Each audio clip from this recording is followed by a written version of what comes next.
didn't know that, just ask, all right? I want to share something. Somebody gave me something. How many of you guys ever get a Snapple? Snapples. Metal lid on? Okay. It's interesting. Somebody gave this to me just a few minutes ago.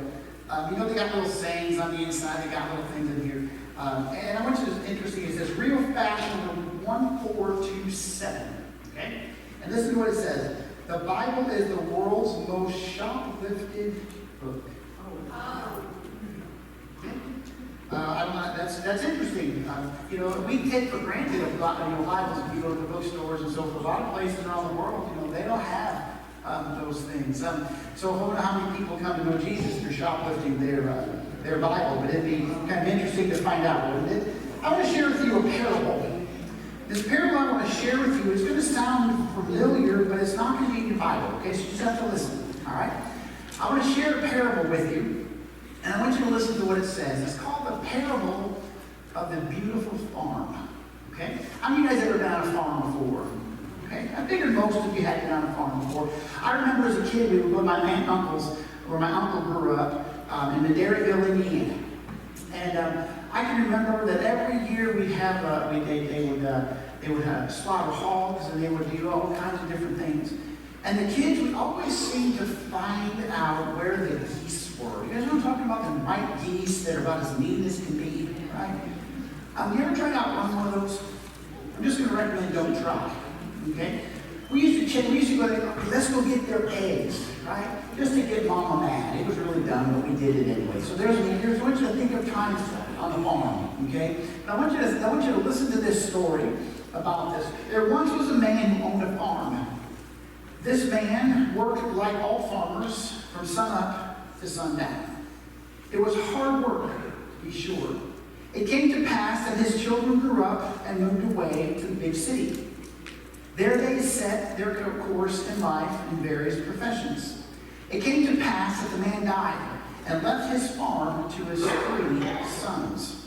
As the sons returned for the funeral, they learned that the valuable land was to become theirs.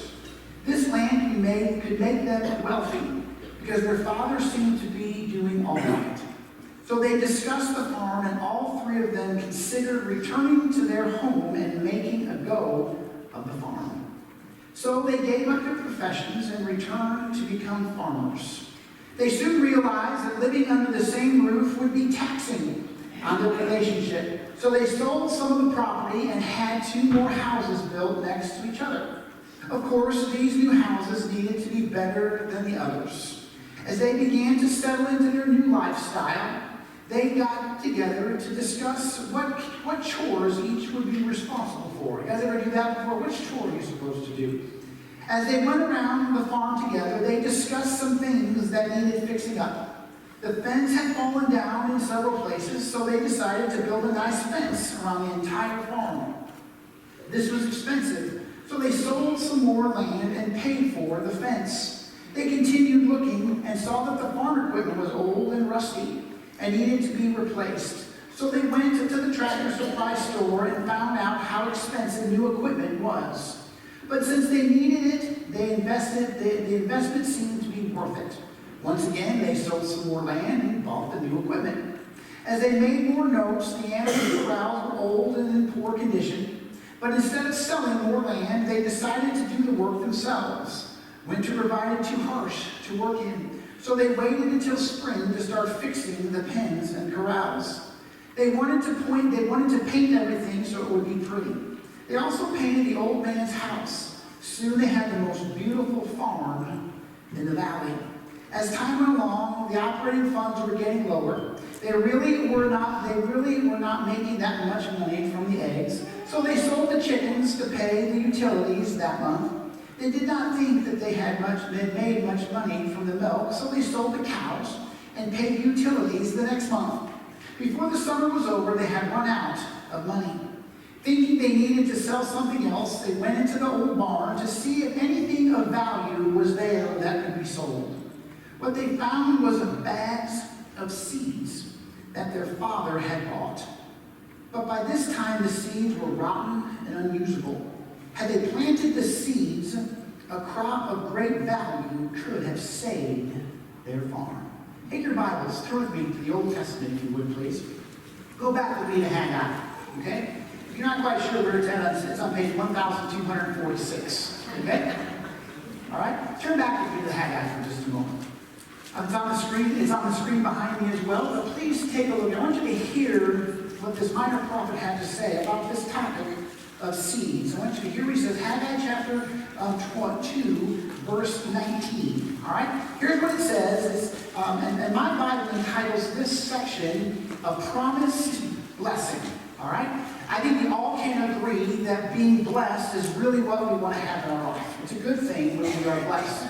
So listen to what Haggai had to say here again in chapter 2, verse 19. He said this, Is the seed still in the barn? As yet the vine, the fig tree, the pomegranate, and the olive tree have not yielded fruit. But from this day I will bless you. Okay, keep that verse in mind. Keep especially the very first part of this passage in mind, which says, Is the seed still in the barn? Okay? Let's break this parable down, if you would, and if I would do that for you here. I want us to see the characters. We all know when Jesus told a parable that there's always a moral learning behind it.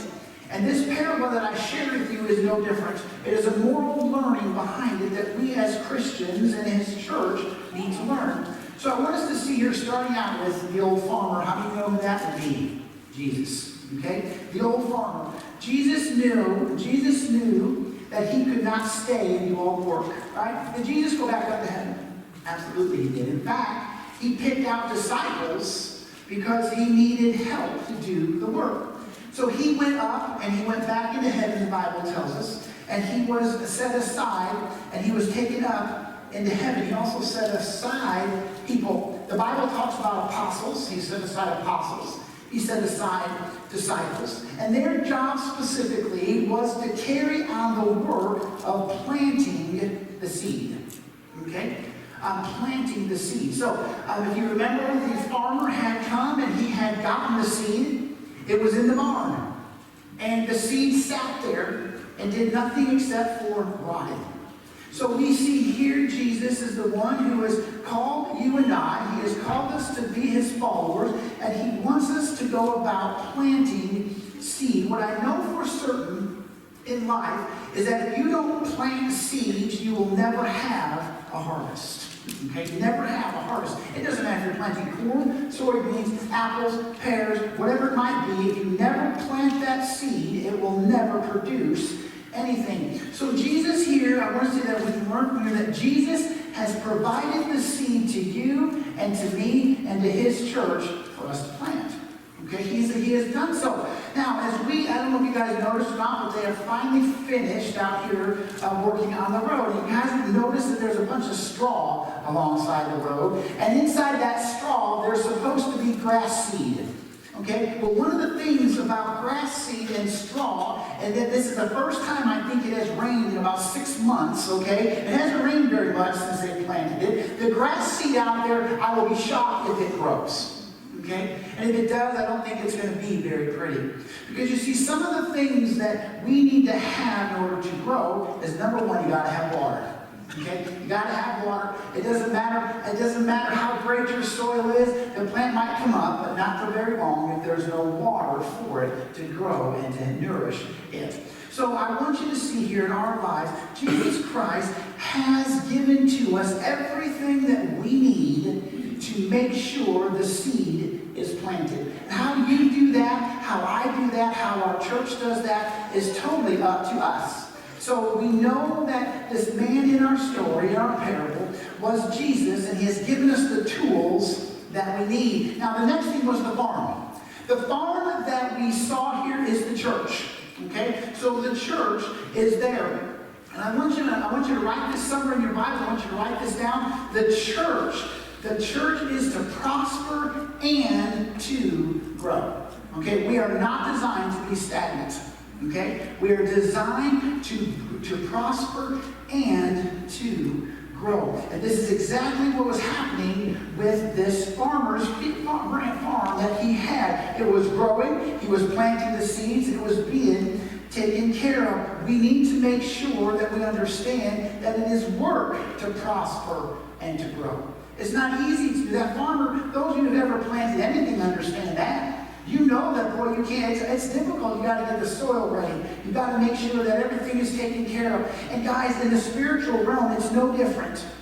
Okay? We need to understand here that God has given us the church. He has not given us a church to sit and to not to prosper, but to prosper and to grow. We need to understand this completely as God's people. He wants His church to do some things. He wants His church to be sustaining. He wants His church to be growing. Brother Jim, I was back by your house not too long ago, and there's a church right back there. You live back there to the Wesley Church. It's for sale. Their building is for sale. Guys, when churches' buildings are being for sale, there's a major problem. Major problem. And it's not just affecting one denomination, it's across the board because we don't understand God has given us the seeds. He's given them to you. He's given them to me. We have to quit blaming someone else what we don't do with the seeds. Okay? The seeds are there, and we need to make sure we understand this. It's sad when churches are closing their doors. It's sad when that happens, and then all of a sudden we can't understand why our society is turning out to what it is together. But I want to know if you paid any attention to the story there as I read it. There was 3 brothers. Remember? There were 3 brothers. And you know what they did? They built 3 separate houses. Okay? And in order to do so, they had to sell some things. But I want you to know in this parable, what we have to understand is why couldn't these brothers live together? Did you guys catch that part? They said it wouldn't be healthy for their relationship. That's literally what I said to you. They wouldn't be healthy for their relationship. So instead of working together, they separated. Okay? They separated into 3 distinct, separate buildings. And they didn't do a very good job as I read that parable to you and through there. And I want you to know something. The neighbors figured it out pretty quickly. Look, those brothers just moved in. They have this big farmhouse. They can't even live together in this farmhouse. How many of you have been in old farmhouses before? I'm talking, those farmhouses with more than one bed in them. Those great big ones, right? There's plenty of space in them. But yet they couldn't get along with one another, so they had to build out separately. That is there. We need to understand this as Christians. It might be difficult at times to work together. But God wants us to work together. It can be hard because we're all individual people. We all have our own ideas. We all have our ideas how something should or should not be. And so it can be difficult working together as Christians. But nonetheless, listen, the world sees whether or not the church will work together. Okay? And so I want to encourage all of us, think about the farm, think about the church, think about those things, think about those houses that they built, think about what is out there. Now let's look about the land. Okay? Let's look at the land that we have here. The land, the Bible tells, the story I shared with you, said it was beautiful, right? It was a beautiful piece of property. It was a beautiful piece of property in which everything, but it was producing. It's a good thing. It's no wonder that people don't stay in farming very long if they're not producing crops to be able to make a living. So as I read to you to understand this, that the land was producing. But I want you to notice something. How come the land produced for the dad, but didn't produce for the kids? Did you know? Did you catch that part? It didn't work for dad, great, but it didn't work for the kids at all because they left the seed in the barn. Okay, and dad didn't leave the seeds in the barn. And I want us tonight to think of there this afternoon to think about these things. What is it that we need to do and understand? And that is that the seed needs to be planted. Okay?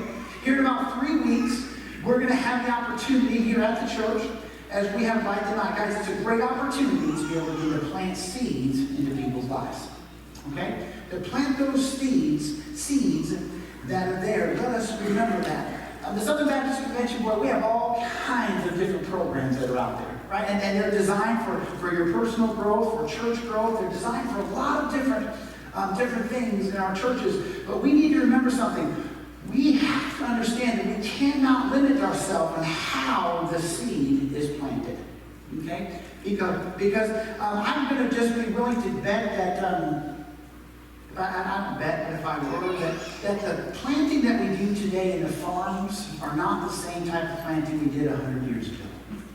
I bet that Brother Rex can plant a lot more seeds very quickly in one pass with his equipment than they could have 100 years ago. Right? So it changed over this. It's changed over the years. And let us think as God's people. Let us think as what He wants us to do. Should we do things the same way we did 50 years ago? And the answer to that question is, depends. Okay? But the reality is that God wants you and I to understand that we have to plant the seed. Okay? We have to plant the seed. So let's talk about the sons, okay? The sons, who are they? That's us. Okay? That's you, that's me, that's anybody who attends church, that's anybody who is a Christian, that's anybody who trusts in Jesus Christ. So remember that we have to understand something. These three realized that it was pretty hard to run a farm. It was pretty hard to get along with people who you thought that you should be able to get along with. They realized all these things.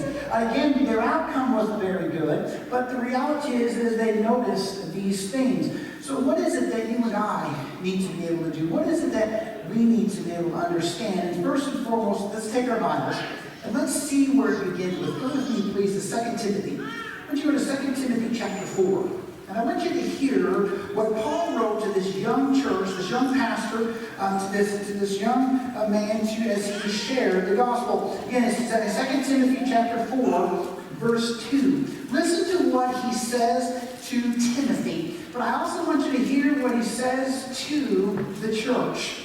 Okay? To you. If you are a Christian, you are part of the church. Okay? Understand that. You are part of the church. I'm talking about the church universal. I'm not talking about the local body. I'm talking about the church that God has placed all believers into. So, we are to understand this. Listen to what it says. It says, preach the word, be ready in season, out of season, convince, rebuke, exhort with all long suffering and teaching. So, what is it that is our job? Someone say, no, I can't do that.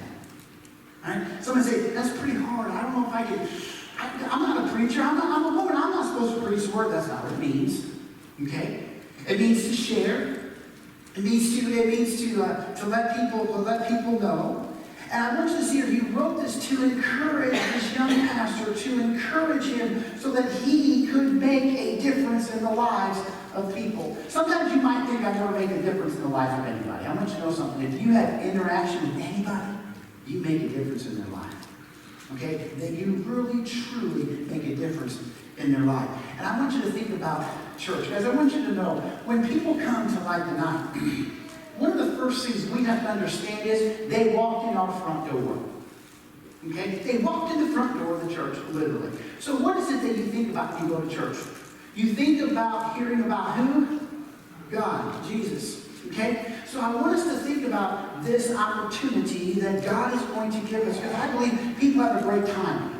They wouldn't keep coming back if they didn't have a good time. But we need to make sure we understand to preach the word in season, out of season, when we have the opportunity to do so. And I want you to know that I have bought some things to help with doing that for Light the Night. And we'll talk about that this evening. But I want to encourage you to come tonight so we can do that. So let us understand this. These jobs that these three men had, boy, they really got focused on a lot of things and forgot the most important thing. Okay? Forgot the most important thing. Let us never forget the most important thing, and that is to make sure that we are there to be able to share with people. So the sons, their job was to continue the work of their father. That was their job. Their job was to continue what it was that he had set up for them to do. You realize that most of the time, people are not, when you inherit something from someone, it's usually not to the detriment, it's usually for the positive. Okay? It's usually meant not to cause failure, but to be able to cause you to be successful. So Christ did not set us up for failure as Christians or as a church. He has set us up for success. All right, this young man, these three young men, they were set up for success. The barn was filled with all kinds of seeds. I don't know what it was, probably wheat. I don't know what it was, but they were all set up to succeed, and they have it. They're Christian church. We have been set up to succeed. What we do with that seed in the barn is going to determine whether or not we succeed in doing what God wants us to do. And I want us to see that. He is saying to Timothy, preach these things, understand these things. I want you to understand that it's very, very important that the Father provides everything for you and for me. He provides everything for his church. So let's look at one more. Let's look at another passage of Scripture. Let's stay right here in the New Testament. And let's go back to 2 Peter. Let's see here what it is that Peter has to say to you and me. 2 Peter chapter 1, verse 3. Okay? I want you to hear what it is that he says to you and to me about this whole idea of what he is wanting from you and what he is wanting from me. Again, 2 Peter chapter 1, verse 3. Listen to what he says.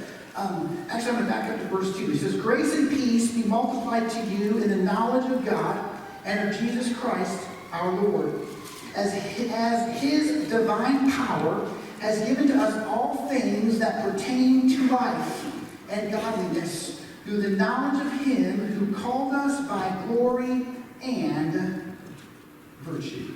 So one of the things I want you to understand is that they had a very simple job. If they wanted to succeed and prosper as farmers, all they had to do was one simple task, and that was to plant the seed and let God take care of the rest, right? Not everybody has the opportunity to plant and water, right? It just doesn't always work that way. You might be able to in your own home, but in reality, that's usually not the case. And I want us to see here that God has given us a job. God has given the church a job, and that we need to make sure that we understand that he has given us all the necessary tools that we need to plant the seed, because he is taking care of you and me. He is taking care of his church. And I want to encourage every one of us, what is it that we need to do to plant the seed? What are you doing to plant the seed? What can you do to plant the seed? Far too often we have this misrepresentation, this really warped sense of what is success in the ministry. Okay? We always have to say that success in the ministry is how many people attend church and how many people get saved. And guess what? We have no control over either one. Okay? Absolutely none. But we do have control over inviting people to church. We do have control over planting the seed. As far as anything else is up to God, the Bible tells us. But yet, guys, we place way too many unreal expectations on people in our churches. And we need to grab a hold of that truth. That is not your job or my job as a pastor to save anyone, because we are not capable of doing so. Yet we always put that unreal expectation on people in our churches. And we can't do that, because it is not that responsibility. Our responsibility is to make sure that the seed gets planted. Be that through your Sunday school lesson, be that through talking to your next door neighbor, be that through people who come to light the night, be that however God may want it to be in your life. But we need to, you and I, we need to understand this to make sure that we plant. But what is the seed? It's the Bible, right? It's the Word. It's the Word that changes people's lives, isn't it? It's the Word that changes your life, that changed my life, that changes the life of the people around us. The Gideons have some great stories to tell of people coming to know Christ through the Word that's planted in hotel rooms, that's given out at the fairgrounds. I can't remember how many thousands of New Testaments were giving out this past year at the Indiana State Fair, but there was a lot. Okay? I do not remember right off the top of my head how many of them were there, but it was in the thousands. And you see, that's planting the seed, understanding that the seed to be planted. And far too often we think it's our job to harvest. It is not. Okay? It is God's job to do so. Yes, we have a role to play, and we have to understand that we can be that person who might be in the water. But not any of us can save anybody, can we? God has to, and God will. So let us make sure we understand the seed is the Word that we have in there. When we think about something about the Bible, how many of you guys have a smartphone? Raise your hand. It's okay if you do. Raise your hand. I have one, okay? On your smartphone, did you know you can put an app on there for a Bible? You guys know that? I'm sure most of you probably already know that. So you don't have to have a big Bible anymore, thick Bible walking around and carrying it everywhere that you go. But you can't have those. See, we've got technologies that have changed the way that we do so. We need to make sure we, as Christians, let us make sure we understand what God wants us to be doing. Let us make sure we understand as His church what God wants us to be doing. Let us make sure we understand that we can't sell off the farm because we're not taking care of the farm. Okay? Because there are far too many Christians out there, how many churches out there having to literally sell off the farm because they're not doing the job that God's called them to do collectively. Because you see, Jesus Christ understood He couldn't do it by Himself. He knew He couldn't do it by Himself. In fact, the disciples had a problem in the first few chapters of the book of Acts. You know, and they said, hey, wait a minute, we don't have time to do it all. This is why we've got to set aside the deacons to do this responsibility, to this job, because we can't do it all by ourselves. See, as Christians, you can't do it all by yourself. As a church, we can do a lot more collectively together than by ourselves. And I want to encourage everybody. Listen, we live in America where I'm independent and I'm going to do it how I want to, when I want to, as long as I want to. That's contrary to what God wants us to be doing. God wants us to be working together. God wants us to be doing so in such a fashion that when the seed is planted, it can be planted twice as many if there's more than one person, 3 times as many if there's 3 people. You see, God can multiply those things. Remember, God added to the church daily. He added to the church. Man didn't do it. He did it. And I want you to think about your life. I want you to think about the life that God has given us. What is it that He wants you to be doing? What is it that He wants our church to be doing? What is it that He wants us to be truly doing? And I want you to think about that in our life. In the book of Matthew, there was a story very similar to this. There was a story very similar to this. But in the book of Matthew, a sower went out. You guys remember this one? A sower went out and he sowed the seed. Some seed was received. Some of it didn't have a chance to grow because there was nothing for it to be rooted up in. But then some of the seed grew like crazy because it was planted in good soil and taken care of. In your life, in the life of our church, are we making sure we're taking the time to prepare the soil for when the seed is planted? Because if we're always planting on rocky soil, guys, it's not going to grow the way God wants us to grow. This is not going to happen. And it's biblical, okay? Those are God's words. And I want to encourage all of us, what part do you believe God wants you to do in serving Him? What part does He want you to do? Listen, there's so many times we get scared of, how does God want me to serve Him? Listen, I don't know how God wants you to serve Him, so ask Him if you're not sure how. Ask Him. Because you know what I've learned about God is He'll tell you. He'll tell you how it is He wants you to serve Him. He most certainly will, and He won't leave you guessing. He won't say, you know what, I'm not quite sure what seed I want you to plant, but you figure it out. He said, hey, listen, the seed is right there. The seed is my word. It's right there. So I want to encourage you this morning, encourage you to understand that God has given us a great responsibility. Let's not be like the 3 brothers, okay? They didn't get along with one another.